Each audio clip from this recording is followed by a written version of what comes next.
Buenos días, buenas tardes y buenas noches. Oye, depende del lugar que tú te encuentras. Bienvenidos nuevamente a un café con Cabana. Y hoy día yo me trasladé a Nueva York y básicamente porque quería venir a hablar con Lía Altman, que es la directora regional para asuntos de Latinoamérica de la Liga Antidifamación, en inglés ADL. Así que le doy la bienvenida a Lía porque vamos a tener un programa entretenido. Oye, incluso ahora yo hablé aquí con el, te das cuenta que hablé con el alcalde de Nueva York, me paró el tráfico para que yo pueda hacer el programa. Así que estamos re bien, así que no tengo ningún problema. Bienvenida, Lía, qué bueno esa sonrisa y vamos a tener un programa muy entretenido para poder ver lo que hace la Liga Antidifamación, que obviamente está empujando porque estamos apoyando a todas las comunidades judías del mundo. Bienvenida, Liat. Roberto, muchísimas gracias por viajar a Nueva York con nosotros hoy y a todos tus seguidores que pueden hacer este viaje con nosotros. Te agradezco mucho la invitación y bueno, quiero interactuar contigo y hablar contigo y contarte un poco de lo que hacemos. Si bien la Liga Antidifamación es una organización americana fundada en Chicago en 1913, comenzamos hace 111 años, el mes pasado cumplimos 111 años, donde unos abogados judíos de Chicago hace 111 años estaban viendo el nivel de antisemitismo que estaba brotando, se miraban a los judíos como llenos de enfermedades, que no se quieren integrar, que no saben hablar el idioma. Y eso era la América de hace un siglo atrás. Y hubo un caso muy fuerte, un caso de un más o menos tipo caso Dreyfus localizado, un hombre judío en el sur de Georgia, ¿no? En el estado de Georgia, en el sur de los Estados Unidos, fue falsamente acusado de violar y matar a una mujer en una factoría, en una fábrica, y de ahí lo metieron preso, una turba de gente vino, lo sacó de la prisión, lo linchó, y eso fue un caso terrible. Después de muerto fue que le dieron el paz y salvo, que no tenía nada que ver con ese caso, pero era un ambiente sumamente tóxico de un antisemitismo vitriólico y violento, y así nació la Liga Antifamación. Ahora, cuando estos abogados deciden en 1913 crear la Liga Antifamación, se dan cuenta que solo combatir el antisemitismo, es decir, luchar contra el estereotipo en contra de los judíos, no era suficiente, y también ampliaron desde la misión que sea todo tipo de odio, ¿no? Todo tipo de discriminación en pedir la justicia para todos. Entonces, nuestra misión es combatir el antisemitismo principal y primordialmente, pero al mismo Ujú. tiempo nos fijamos en otras minorías para asegurarnos que nadie sufra del odio. Así que nuestra misión va más allá de solamente estar pendiente o buscar la lucha contra el antisemitismo. Hoy en día, en la mayoría de lo que estamos trabajando es el antisemitismo, y vamos a hablar un poco más de eso, de cómo lo hacemos. Sí, Eh, y, y si quieres te cuento un poco más. Sí, pero no, decido decir. mira, es que uno de los elementos que aquí llama la atención, porque hoy día la gente naturalmente en este mundo contemporáneo, como somos los actores y las actrices, o sea, estamos viviendo en carne propia lo que nos está pasando en todo el mundo.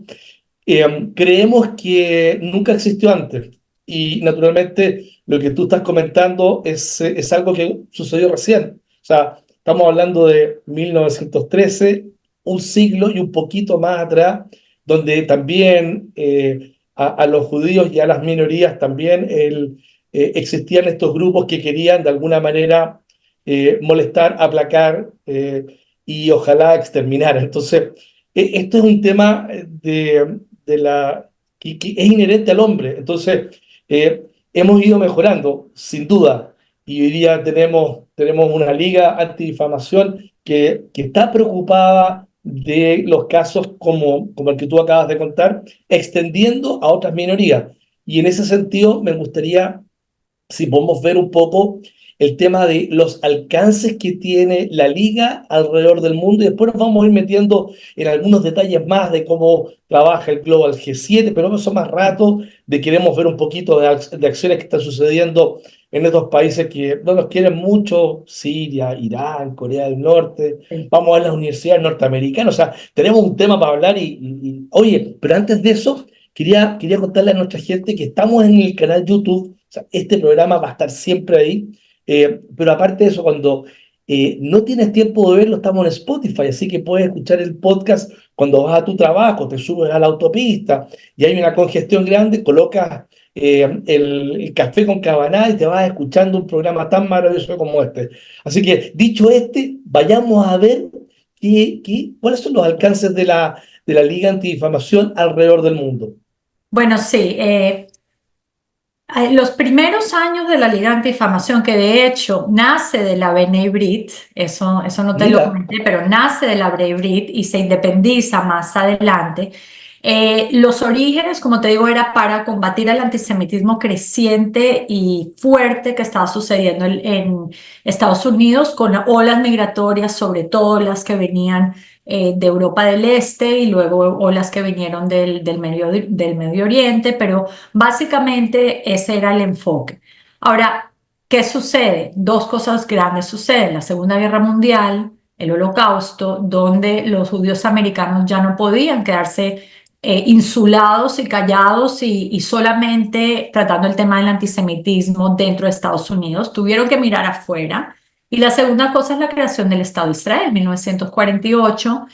Las comunidades judías en Estados Unidos sintieron una gran afinidad por sus tierras ancestrales y por la creación, por fin, de un Estado donde le estaban rezando desde hace milenios y tratando de restablecer esa soberanía judía en el territorio de Israel. Entonces, esos dos factores fueron los principales para crear una afinidad y una necesidad de esta comunidad judía americana y de la Liga Antifamación de poder abarcar el mundo y el mundo judío y la diáspora judía. Entonces, hoy en día, te diría yo que operamos de manera global, tratando de, principalmente en Estados Unidos, ver cuáles son los tópicos más candentes, las situaciones más en riesgo para las comunidades judías y para otras minorías. Y a nivel mundial, también trabajamos sobre todo con comunidades judías donde existe una presencia o países donde existe una presencia de comunidad judía en América Latina, digamos, desde Paraguay, Chile, Argentina, hasta México, Panamá, Costa Rica, El Salvador. Es decir, tenemos toda la gama en América Latina de comunidades, algunas muy, muy pequeñas, así sean 100 familias o 100 personas, a comunidades más grandes como las hay en Argentina, en Brasil, en México, Panamá, Uruguay, Chile, etcétera. Así que estamos no solamente en contacto con todas las comunidades, pero también tratamos de establecer lazos y ver dónde podemos de alguna manera trabajar juntos. También operamos mucho en Europa, tenemos gente especializada que vive en Europa que también está trabajando con las diferentes comunidades en Europa. Nuestro siguiente foco, diría yo, fuera de Estados Unidos es el Medio Oriente, donde hay comunidades, algunas existentes y todavía muy activas y otras que son emergentes, como en los Emiratos Árabes. Trabajamos también con los países anglosajones como Australia y Canadá, donde hay comunidades muy fuertes y muy establecidas. Así que tenemos una visión 360 de donde existen comunidades judías, existe alguna presencia o alguna liga, alguna manera de enlazarnos para poder trabajar en conjunto. No tenemos oficinas, la única que tenemos es una oficina en Israel, tenemos oficina en Estados Unidos en Israel, pero tenemos gente que opera en la región de una manera activa. muy bien, muy bien. Bueno, vamos a entrar un poco más en profundidad porque naturalmente es parte de la esencia del programa y me gustaría que conversáramos del grupo de trabajo global J7, Estados Unidos, Canadá, Reino Unido, Inglaterra, Alemania, Francia, Argentina y Australia. y conversemos un poco cómo se está organizando este grupo G7 en términos de las oleadas de antisemitismo. Correcto. Bueno, te cuento, el grupo G7 comenzó antes del 7 de octubre.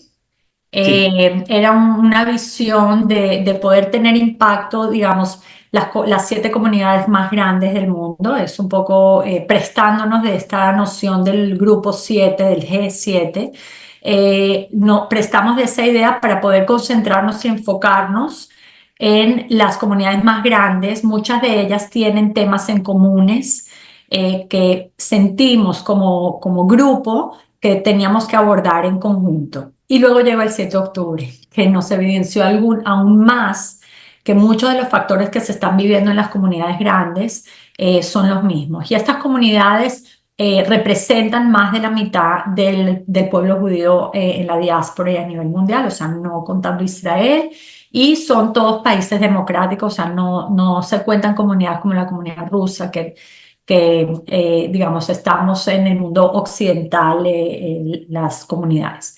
Eh, y se forma, aunque se forma antes del 7 de octubre, el 7 de octubre evidenció mucho más que se necesitaba este tipo de colaboración, impacto conjunto.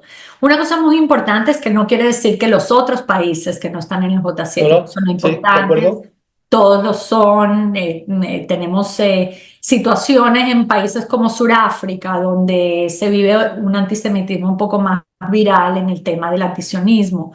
Tenemos países como Brasil, que es un país sumamente grande y muy influenciable y con una comunidad judía muy establecida. Entonces, Chile, ni hablar, con sus propios idiosincrasias y problemas políticos y problemas muy sui generis. Así que no quiere decir que son solo esas comunidades, pero lo importante es poder poner en un solo lugar, trabajar en conjunto para poder solucionar los efectos que tienen las comunidades más grandes y cómo agarrar de esos efectos y poder traducirlos a otras comunidades que, si bien no son las más grandes, son igualmente de importantes. Eh, y mira, hemos hecho cosas como una encuesta de opiniones de los 7 países, de cuáles son los factores para tomar la temperatura de las personas que no son judías sobre temas de antisemitismo y mirar cuáles son las actitudes antisemitas de cada uno de esos países.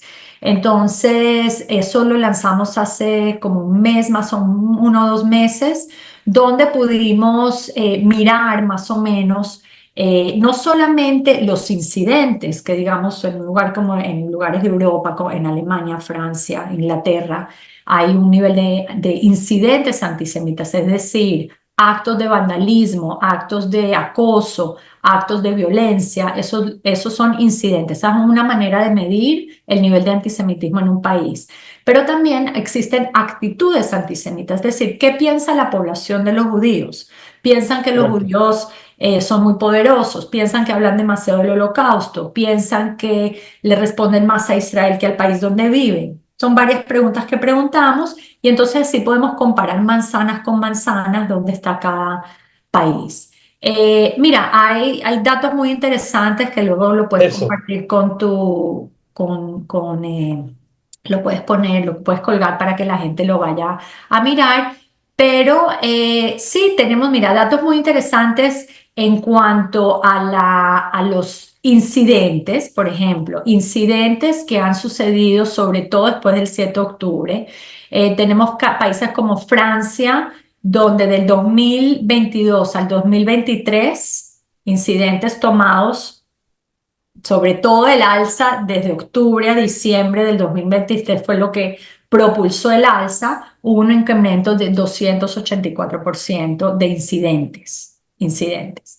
Luego tienes lugares como el Reino Unido, 147% de incremento. Estados Unidos estaba en un nivel similar de 140% de incidentes desde el 2022 al 2023, el incremento. Alemania, fíjate, un país como Alemania, que tiene un sistema de reglas y un sistema de políticas públicas para prevenir el antisemitismo sumamente rigurosa.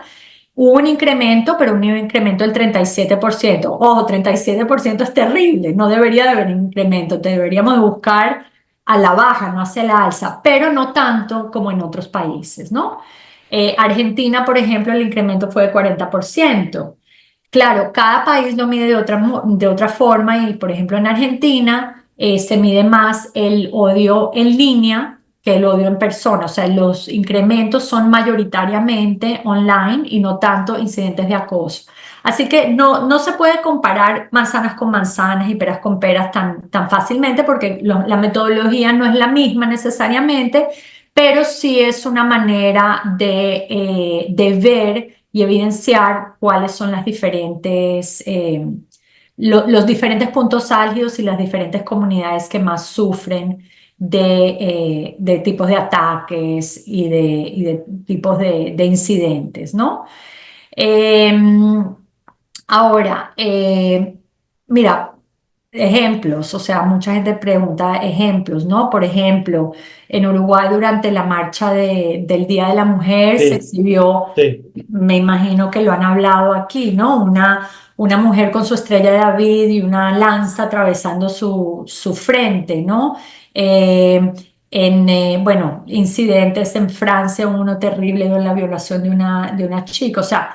Esto también lo tratamos de documentar, aunque no maneja, en Estados Unidos sí manejamos mucho más con fuerza todos los incidentes porque la gente nos reporta directamente a nosotros y porque nosotros verificamos cada incidente que sucede.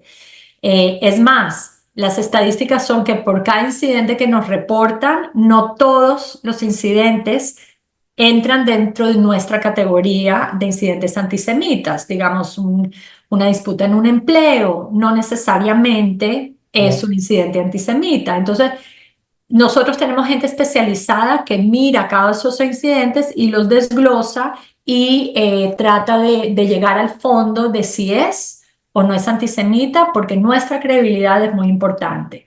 Cada país tiene su propio sistema y esa es parte de la fortaleza del grupo de J7, que podemos compartir información y ver cómo podemos estandarizar algunas cosas y otras pues son Oye, específicas de cada país. Liat, y en esos términos, cuando ustedes están haciendo todo este trabajo tan riguroso, ¿existe algún elemento en común que ustedes han visto en estos G7? Sí, Por ejemplo, definitivamente. del comportamiento de la población, tendrá que ver, lo pregunto, con el tema de eh, educación que tiene, con el tema de experiencias que tiene, con el tema de gobiernos que están en el momento. ¿Cómo funciona eso? ¿Cómo se puede interrelacionar lo que pasa, por ejemplo, en Canadá, con lo que está pasando en Francia o con lo que está pasando en Estados Unidos? ¿Cómo es la malla? ¿Cómo se puede unir esto?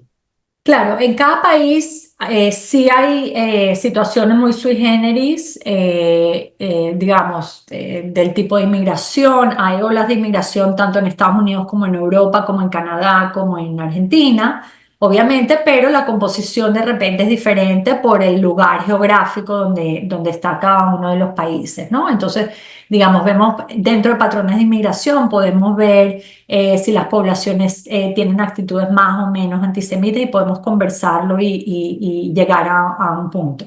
Vemos también cómo se comportan los gobiernos, ¿ok? Los gobiernos si han, por ejemplo, nombrado una persona que se encargue en estos 7 países que son donde viven la mayor cantidad de judíos en el mundo, se ha nombrado un enviado especial para poder combatir el antisemitismo como política de Estado.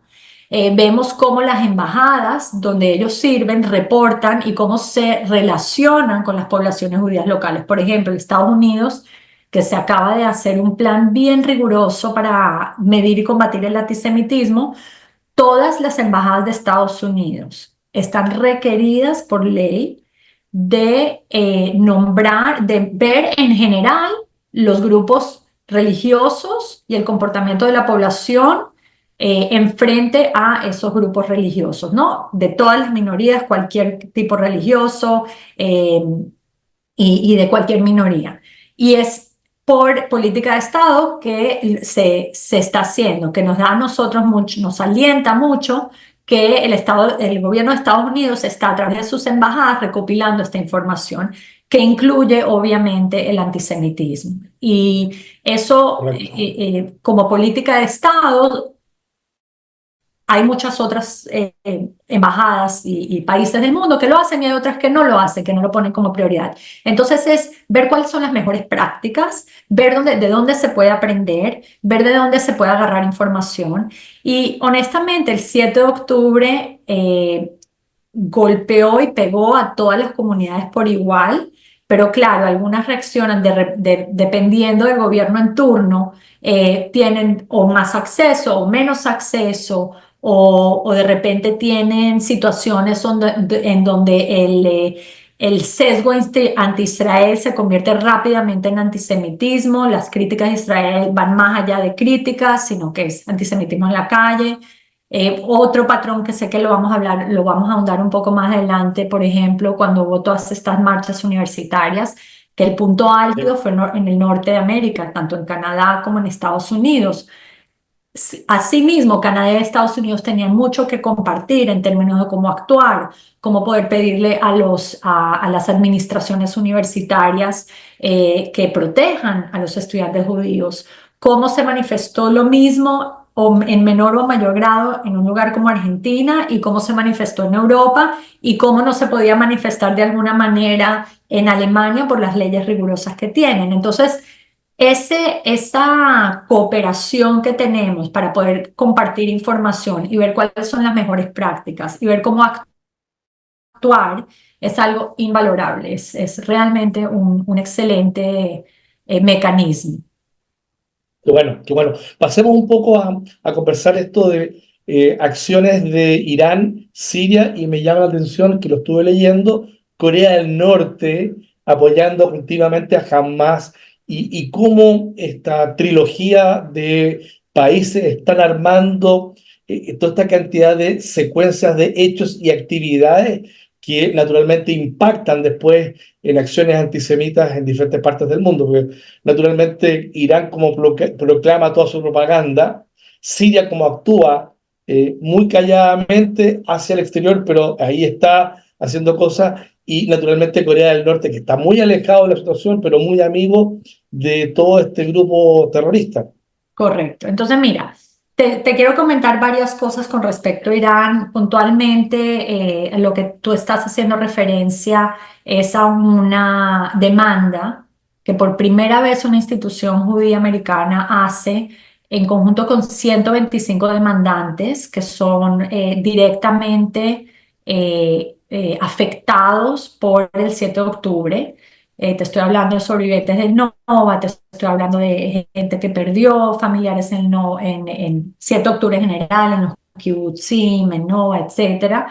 Que es, junto con una firma de abogados aquí en Estados Unidos, demandan a estos tres países por su apoyo material a Hamas, ¿no? Por su apoyo material y su apoyo en, así sean armas, en construcción de túneles, en todo lo que tenga que ver con la infraestructura de Hamas y poder darles la plataforma para poder llevar a cabo el 7 de octubre, ¿no?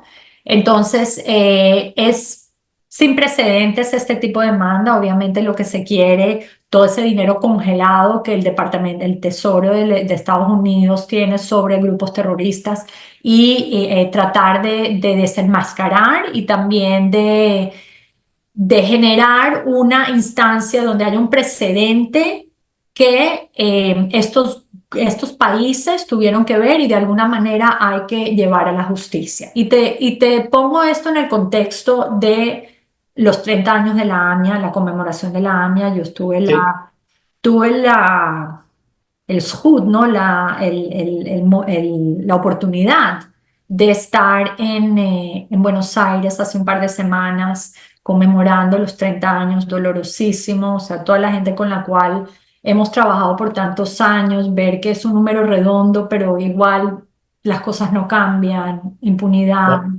dificultad.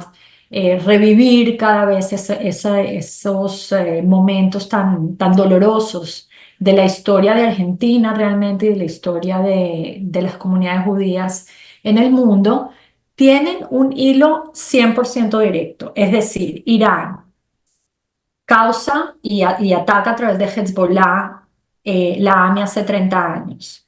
El 7 de octubre, Hamas, ¿quién está detrás? Irán, Corea y también Siria en este caso, pero Corea del Norte y Siria, pero es el mismo hilo de Irán, es exactamente el mismo hilo que lleva de Irán y obviamente hay muchos entremedios que no estamos discutiendo ahora, pero si el 18 de julio de 1994, cuando Argentina es atacada por Irán, se hubiese tomado en serio por el mundo y se hubiese tomado repercusiones y represalias en contra a los que lo organizaron en Irán, a quienes lo ejecutaron en Hezbollah, de repente nos hubiésemos podido evitar esos 30 años de injusticia, porque se hubiese podido llegar a un frente común y a una penalización. Entonces, este tipo de demandas que estamos haciendo ahora son sumamente importantes para prevenir el futuro, para desenmascarar al régimen, para poder tener esa contabilidad y lo contrario de la impunidad, ¿no? Que en Argentina no se ha podido solucionar por 30 años, no sabemos si se va a solucionar, esperemos, Besrat Hashem, que un día se solucione,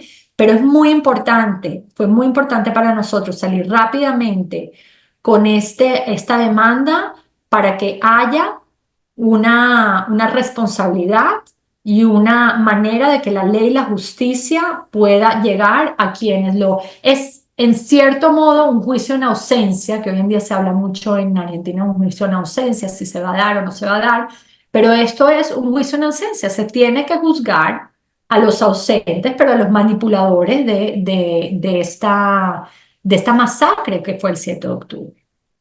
Y en ese sentido, este juicio está avanzando, ya están presentadas las causas en tribunales norteamericanos contra estos Correcto. tres países, que son naturalmente los responsables, unos directos y otros indirectos, en entregar o armamento, o entregar drones, o hacer los túneles, en fin, todas las cosas que hay ahí.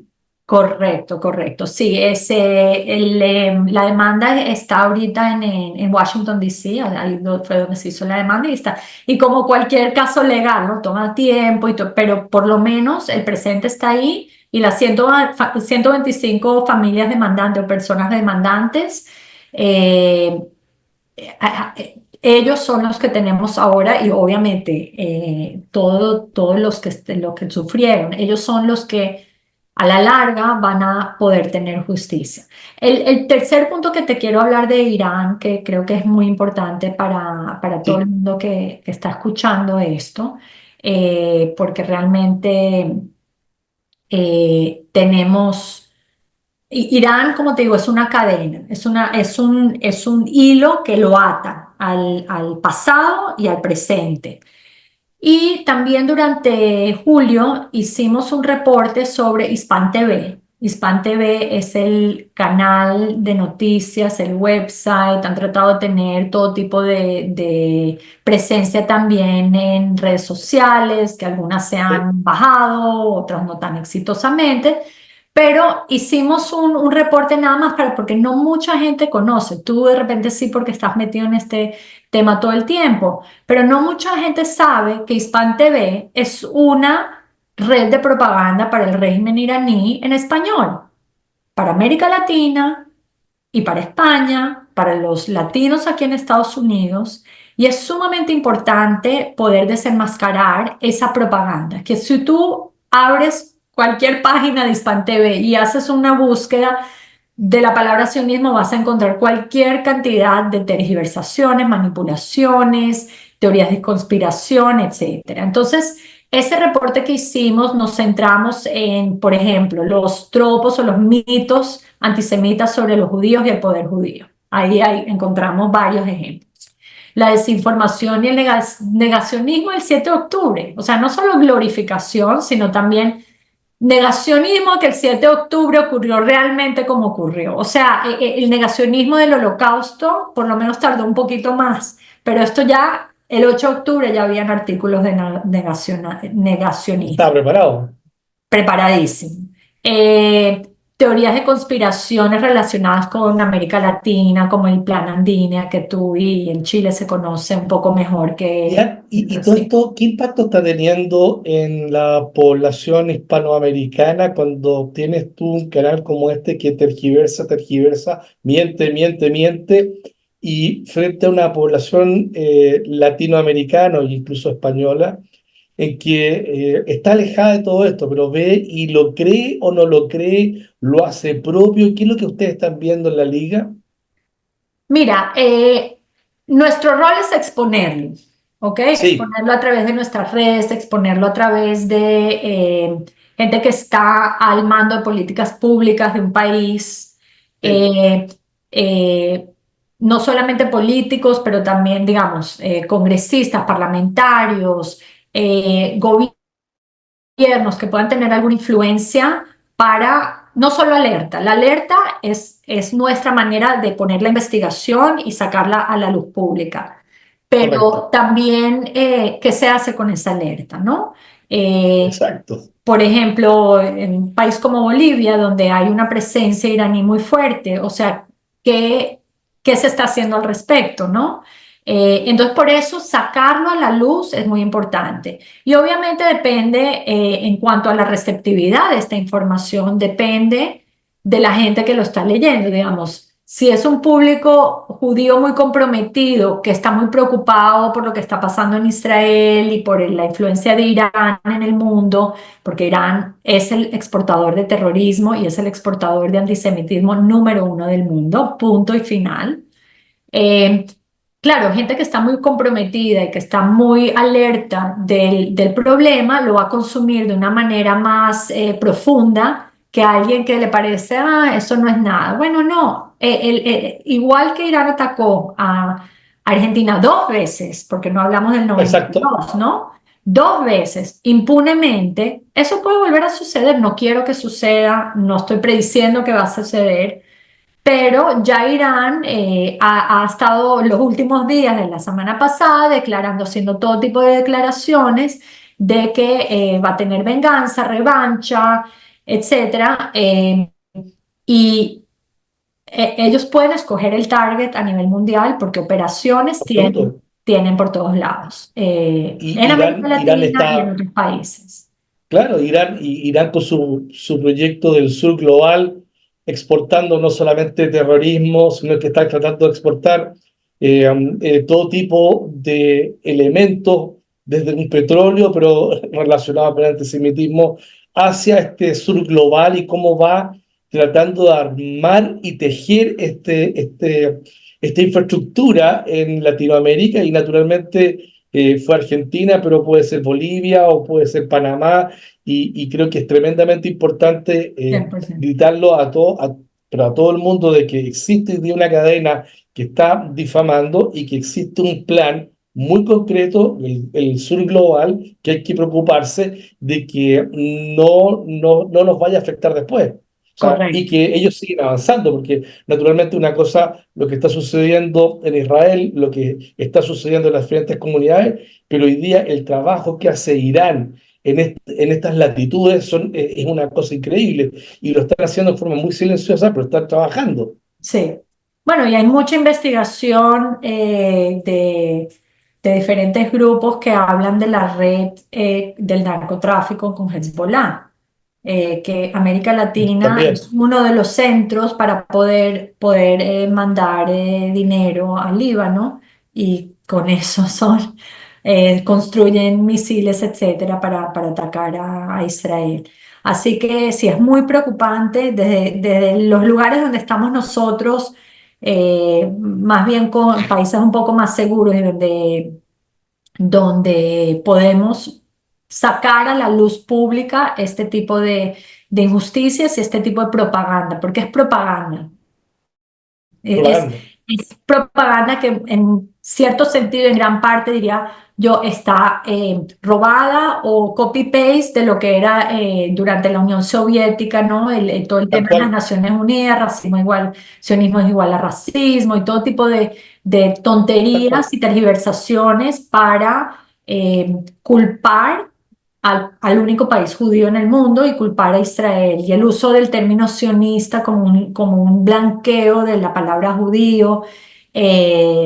Eso son cosas terribles. Y ahí tenemos varias categorías donde nos afianzamos para mostrar y para desenmascarar este tipo de propaganda. Bien, vámonos un poco a la Universidad Norteamericana y esta lucha que ustedes están contra el antisemitismo en los diferentes campus. Hay que entender que existen fundaciones cataríes, fundaciones de otros países árabes que han puesto mucho, mucho dinero en las diferentes universidades norteamericanas con planes precisos de qué es lo que había que hacer el 8 de octubre. Naturalmente, esto lo prepararon con muchísima anticipación y ustedes han estado justamente viendo esto y estudiando. Me gustaría que entráramos un poco más en ese detalle, Liat. Sí, mira, no, mucho antes del 7 de octubre, décadas antes, hemos visto un afianzamiento y un incremento de grupos universitarios y profesores universitarios que llevan una agenda, pero una agenda fuerte para demonizar a estudiantes judíos, a académicos israelíes, a estudiantes israelíes, y ponen una presión gigante en las universidades para desinvertir, para adherirse al BDS, al boicot, desinversión y sanciones en contra de Israel. Y esto lleva por lo menos una década, si no más, donde estos grupos se afianzaron y se desarrollaron en diferentes campuses universitarios, en su mayoría campuses, realmente hoy en día están prácticamente en todos lados, no solamente en Esto, el noreste de Estados Unidos, donde hay muchas prestigiosas, o en el West Coast, en la parte del oeste de Estados Unidos, donde hay otras universidades prestigiosas. Realmente es un tema que ya ha tocado la gran mayoría de las universidades en Estados Unidos, que son universidades de tanto prestigio y que son tan caras. Igual un estudiante, no importa el color, la religión y el género que tienen, no merecen ser acosados. no, Y literalmente, si no el 7 de octubre en la noche o el 8 de octubre, ya habían estos grupos que tenían un patrón de respuesta copy-paste en todas las universidades. Es decir, tenían un libreto, sabían dónde empieza y dónde termina la libertad de expresión, muchas veces empujando ese límite sin ninguna consecuencia por parte de las universidades. Entonces lograron hacer cosas que no deberían de haber hecho porque rompieron las reglas internas de las universidades. Es decir, los grupos ya estaban armados. Sabemos cuáles son los grupos. Los grupos son principalmente un grupo que se llama Students for Justice in Palestine, que suena muy bonito porque todo el mundo quiere justicia para Palestina. O sea, claro, por lo menos nuestra organización es una organización que aboga por dos estados para dos pueblos, claro, con paz y seguridad. La gran mayoría, aunque es un tema un poco anacrónico hoy en día, nosotros sí aspiramos a la paz. Pero estos grupos ya estaban muy armados y muy formados y financiados en muchas instancias por grupos atados a grupos terroristas, y esa es una investigación que aún no hemos llegado al final de la investigación. Si han habido ciertas demandas para poder abrir los archivos y ver dónde está el hilo. Eh, el gobierno de los Estados Unidos ya ha tenido una indicación de que sí sienten que hay algún tipo de nexo, pero todavía no han llegado a una conclusión totalmente abierta. Entonces, eso estamos viviendo la película. Y estamos viendo la película que, si bien no paró en mayo con las graduaciones en mayo, ahorita nos estamos organizando no solamente la ADL, sino un conjunto de organizaciones que trabajan en los campuses universitarios en Estados Unidos para prevenir que los estudiantes judíos sean demonizados, sean empujados, sean callados, sean manifestaciones en su contra, manifestaciones en contra de las casas Hillel, que son las que llevan la Sí, vida judía, o las casas Chabad, o otras organizaciones religiosas que operen, o las fraternidades que existen en los campuses universitarios. Y tenemos una campaña que justamente hace unos días la sacamos en conjunto con organizaciones como AJC, las federaciones judías, el Conference of Presidents, que es como la sombrilla, que es como el CJCH en Chile,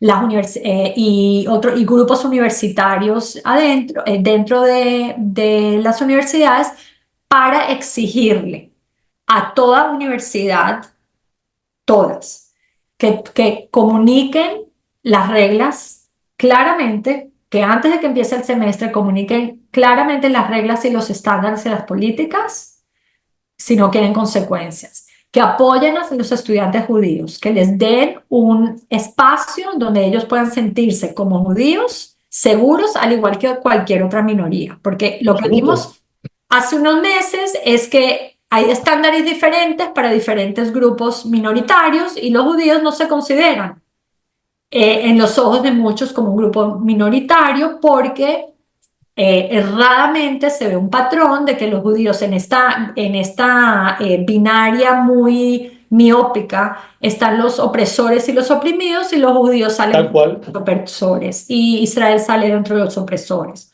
O gente de color, Israel lo ven como Ashkenazí 100%, cosa que sabemos que es mentira, Claro. y no gente de color. Entonces, de repente, una tergiversación de lo que es el judío y lo que es Israel, que estaba bajo el radar de las instituciones, y por eso no estaban protegiendo a sus estudiantes judíos. ¿Me quieres Pero en preguntar realidad, algo? perdón, en realidad lo que naturalmente está un poco, no es que quiero decir que nos pilló desprevenido, pero yo creo que es importante que la audiencia entienda que lo que sucedió en las universidades norteamericanas no fue de un día para otro. Esto venía Correcto. concertado, venía preparado, venía con un manual, o sea, se acaba, da lo mismo, 7 de octubre, 8 de octubre, lo que hubiera sido, al otro día esto resurgía y empezaba a aparecer estos grupos que ya estaban completamente concertados y que se sabía perfectamente bien lo que ellos tenían que hacer en la universidad. Por el otro lado, nosotros, los judíos, no teníamos claro qué es lo que estaba pasando, pero lo bueno de esto es que con la liga, hoy día ustedes están actuando y están reforzando con las universidades para mostrar que, primero que todos somos grupos minoritarios, que no somos ni oprimidos ni opresores, no es binario. O sea, somos un conjunto de personas que profesamos diferentes visiones de un judaísmo y que Correcto. naturalmente no podemos estar encasillados en un grupo de oprimidos o de opresores. Y eso ustedes están trabajando en eso. Entonces, pero es importante contarle a la audiencia que esto no fue espontáneo, esto estaba preparado. 100%. Estaba preparado, estaba ya el manual hecho, los campamentos que se hicieron en todas las universidades. Podías ver el patrón de similitud. Vimos, nos llegaron todos los manuales que estaban utilizando, y vimos cómo era algo ya sumamente organizado. Si bien la guerra que está combatiendo Israel en contra de Irán a través de Hezbollah, de los Houthis, de Hamas, viene todo a raíz de Irán. Nuestra sospecha es que que la propaganda, la parte propagandística, para poder desestabilizar a los jóvenes, que realmente muchos de ellos lo que sienten que están haciendo es combatiendo su justicia social, pero la Claro, manera como lo están haciendo, como un grupo uniforme y pegándose a todos estos grupos que sí saben qué es lo que están haciendo, es lo más preocupante, ¿no? Lo más preocupante es cómo están infiltrando las mentes a través de las redes sociales y a través de lo que es in y no es in. Entonces, ser in es estar en el campamento. Incluso ves cosas tan ridículas como los jóvenes LGTBQ. Si eres gay y estás en pro de Hamas y estás poniendo pro de Hamas, o sea, no dura ni un día en Gaza o en el o West Bank, ¿no? Tampoco, en Cisjordania.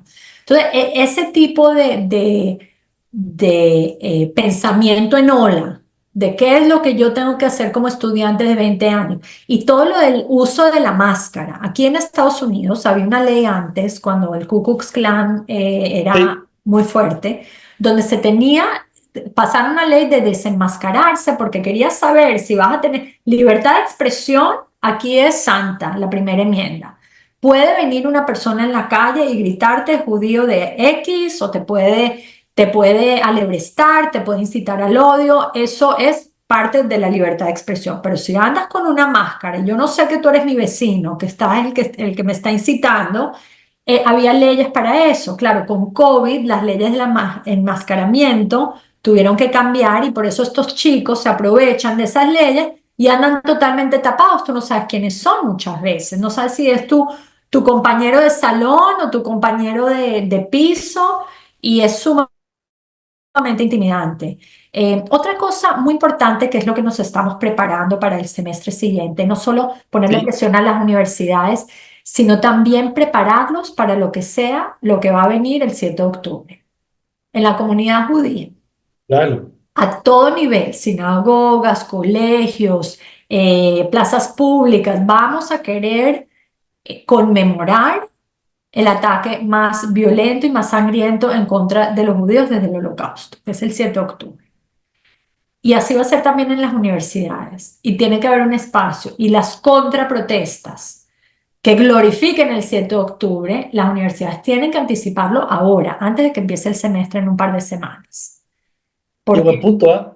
sí, es un punto que va a suceder, está enfrente de ellos, estamos unos meses, lamentablemente, con el pedido de los secuestrados, con el hecho de que no solo que no se ha tomado la responsabilidad para aniquilar a Hamas y que nunca vuelva a suceder, sino se glorifica a Hamas, ¿no? Y se tergiversa la información en contra de los estudiantes judíos y los estudiantes sionistas. De repente ser sionista es una mala palabra, pero ¿por qué? El sionismo es la libertad del pueblo de judío de autodeterminación en su tierra ancestral. Para mí es claro que es una aspiración muy, muy digna, pero la manera como cooptaron el término y lo tergiversaron, ahora tienes que mirar el cabizbajo por si eres sionista. No, ese orgullo judío. Y lo último que voy a decir de este tema de los campuses universitarios es que nos ha pasado en general a las comunidades judías y a las personas judías en el mundo, incluso en Israel, esta vuelta a la identidad y al orgullo. Hay mucha gente que antes, como me estabas preguntando antes de lo Irán TV, hay mucha gente que antes o no se involucraba, o no le parecía que era tan grave, o se estaban alejados por X, Y o por Z, o no estaban alejados, pero les dio como un refuerzo más para acercarse a su identidad, para acercarse a sus comunidades, para sentirse parte de algo más grande, para darse cuenta que ahí nadie te pregunta si tú eres de izquierda o de derecha, o anti, o creyente o no creyente. Todos hubiésemos caído en esa masacre si hubiésemos estado en la frontera. Así Tal que cual. creo que es algo muy importante reforzar las instituciones que refuerzan nuestra identidad judía y enseñarle a nuestros hijos que la identidad judía vale la pena lucharla. Liat, se nos pasó rápido y creo que usamos un poco más de tiempo, pero el tema era tremendamente interesante. Un mensaje que pudiésemos entregar de la palabra, no sé si es la esperanza, es mirar un futuro, es mirar algo que nos va a colocar como judíos en otra posición y en otra visión. Porque si uno mira la historia, yo lo he tenido que repetir varias veces, pero creo que es importante nuevamente y reforzarlo. Eh, la destrucción del templo, los pogroms, la Segunda Guerra Mundial, el Holocausto. bueno, y un sinfín de otras cosas que han pasado, La la AMIA, Inquisición, te faltó la la Inquisición. Inquisición, y podríamos colocar una lista de algunos Sí, elementos sí. que por ahí algunos que no escribieron el guión como lo estaban escribiendo hoy día, pero de alguna manera lo tenían aquí adentro de la cabecita, pero no hemos sucumbido, no hemos caído y siempre seguimos más fuertes y hoy día cuando uno ve, tenemos a un país, tenemos Israel, tenemos una nación, tenemos instituciones como ADL, AGC y todas las que existen en diferentes lugares del mundo, o sea, hoy día somos más fuertes. Yo creo que es bueno contar y mirar. Personalmente creo que sí tenemos esperanza de que esto va a suceder, va a pasar y ustedes están más preparados. ¿Qué podríamos contarle a la gente? Eh, Porque cuando escucho tus palabras, y mira, nos pillaron de sorpresa, pero rápidamente nos armamos y ya estamos trabajando con las universidades, que pase ta. Y lo mismo están trabajando en los diferentes países como en los G7. ¿Cómo ves eso y un mensaje para la gente para mostrar que la liga está realmente trabajando por nuestro pueblo? Mira, muy buena pregunta. Creo que el tema de la identidad que te toqué antes es muy importante. Es algo Sí, sumamente sí, necesario a todo nivel, de joven a mayor, a todo nivel. Y para reforzar eso tenemos unos programas educativos porque no solo, ADL no solo hace investigación y hace abogacía, pero un pilar muy importante, nuestro tercer pilar es la educación. Y tenemos justamente un programa que hace un par de semanas lanzamos por primera vez en América Latina, en el Cono Sur, para cubrir grupos de Chile, de Argentina y de Uruguay, que se llama Words to Action, o las palabras a la acción. ¿sí? Es un programa que ayuda para chicos judíos y para adultos judíos y realmente puede ir desde los 15 años para arriba, una serie de técnicas y herramientas para poder llevar a cabo todo lo que nos está viniendo, ¿no? Que no siempre vamos a poder responder a todo lo que viene a nosotros. Cómo saber cuándo responder, cuándo no responder. Cómo utilizar técnicas cuando nos están hiriendo, incluso gente cercana a nosotros. Cómo utilizar técnica para explicar y no explicar y qué explicar. Este, también tenemos todo tipo de herramientas para fortalecer esa identidad y para poder sacarla a la luz. Explicamos, también tenemos herramientas para toda la parte del antisemitismo histórico, qué se dice antes, qué se dice ahora, cómo se compara, y también para crear aliados.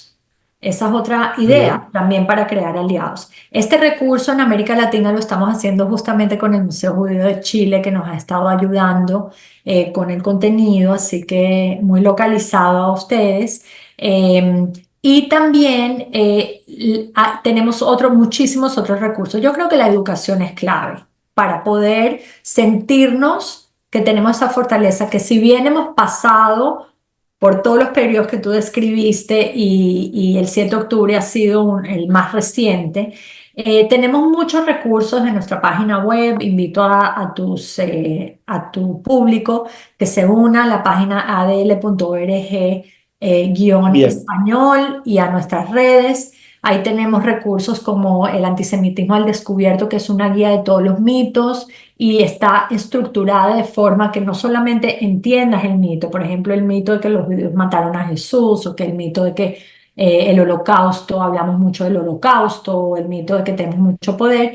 Te muestra el mito, te lo compara con la historia actual y te da algunas ideas de cómo combatirlo.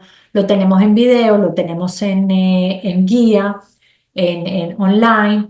Tenemos otros recursos como la pirámide del odio, que ya es más generalizada, que en Chile la estamos también con el Museo de Chile, del prejuicio al genocidio, de cómo evitar la escalación del odio y dejarlo en las planas más bajas, que es esos prejuicios que todos tenemos en contra de otras personas, y cómo el odio no debe escalar al genocidio.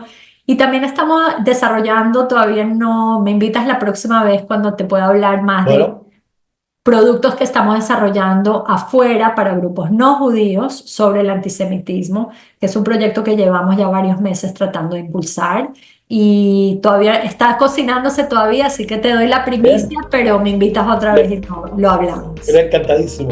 Oye, Liat, bueno, quiero agradecer a Liat Altman, directora regional para asuntos de América Latina de la ADL. Un gusto enorme. Oye, también quiero agradecer al Departamento de Policías de Nueva York que me permitió estar aquí en medio de la calle. Por suerte que no vino ningún auto y pudimos conversar tranquilamente. Y bueno, naturalmente a promover este espacio que tuvimos de educación, de conversación muy interesante, y a nuestros amigos, naturalmente, a escuchar otro próximo episodio de Un Café con Cabana, por el gentil auspicio del Museo Judío Alemán de Santiago de Chile. Bueno, Liat, muchísimas gracias. Y amigos, nos estamos viendo en un próximo capítulo, porque ustedes saben, ¿eh? Oye, estamos en Spotify, estamos en YouTube, tenemos gente invitada de Túnez, tenemos gente invitada de la India, tenemos gente invitada de diferentes lugares donde existen comunidades, y vamos a estar conversando con ellos. Así que siempre escúchenos y estén atentas y suscríbanse. Tenemos un canal maravilloso donde tenemos todos nuestros programas. Así que, Liat, muchísimas gracias. Y a todos nuestros amigos, que les vaya muy bien y muchas gracias. Gracias, alcalde. Me pasó todo bien. Muchas gracias. Muchísimas gracias, Roberto. Me encanta hablar contigo siempre y sigamos en contacto. Y saludos a Muchas todos. gracias.